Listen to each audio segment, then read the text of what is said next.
और हाँ, डाकसिया के महाराज भी ना उन्हीं के शिष्य हैं। क्या सच में? वो लोग यहाँ आ रहे हैं? मिस्टर थॉमस बहुत पहुंचे हुए आदमी हैं। इनके जन्मदिन पर वुडैंग माउंटेन के लोग भी आ रहे हैं। मुझे तो यकीन ही नहीं हो रहा। दादाजी, ये वुडैंग माउंटेन आखिर है क्या? वुडैंग माउंटेन डेक्सिया के गार्जियन सेक्ट है। वो लोग बड़े साधक होते हैं। बड़े से बड़ा आदमी भी उन्हें देखकर सर झुकाता है। बड़े साधक?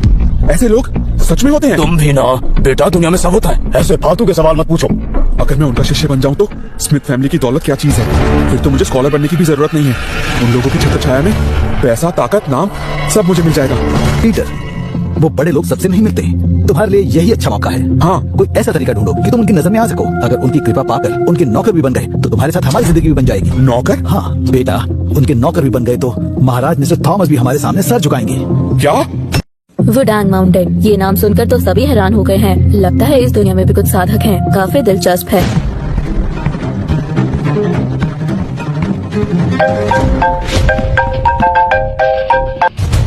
बड़े भैया, अगर तुमने हमें फालतू में बुलाया है तो तुम्हारी खैर नहीं है। भैया भला मैं आपसे झूठ क्यों बोलूंगा?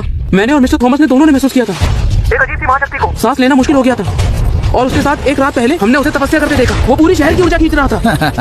पूरी शहर की ऊर्जा? मजाक कर रहे हो क्या? उस लेवल तक पहुंचने के लिए उत्तम दर्जे का मास्टर होना पड़ता है। इसलिए तो मैंने आपको बुलाया है, ताकि सच सामने आ सके। मास्टर को बात पता चल गई है। वो खुद आ रहे हैं। तैयार हो जाओ, मास्टर कभी भी पहुंच सकते हैं। ठीक है। क्या बात है, पूरे शहर की ऊर्जा खींचने वाला। चाहे ये अफवाह ही क्यों ना हो, कुछ तो खास होगा उसमें। तुम बताओ, तुम्हें क्या लगता है? मास्टर, मुझे तो ऐसा कुछ नहीं लगता। हाँ, पर अगर ये सच हुआ तो वो सिर्फ 10 साल का है। हो सकता है मैं ही उसे अपना शिष्य बना लूं। उसे एक मौका देते हैं। क्या मास्टर, आप उसे अपना शिष्य बनाएंगे? मुझे तो लगा था आपकी तपस्या पूर्ण होने वाली है। तुम्हें ऐसा लगता है?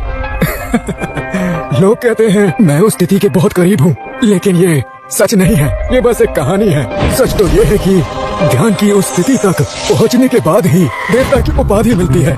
लेकिन उस चरण तक पहुँचना नामुमकिन है। मैं भी उस तिथि को नहीं पहुँच सका। कोडी स्मिथ ने पुराने सवाल भी सुलझा दिए हैं।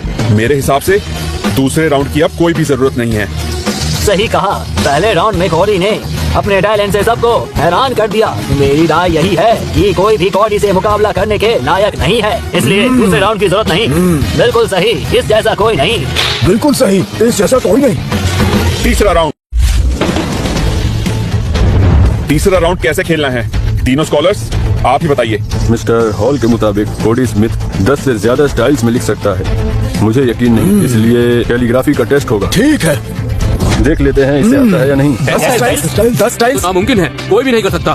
बिल्कुल। विलियम, पर इन्हें लिखना क्या है?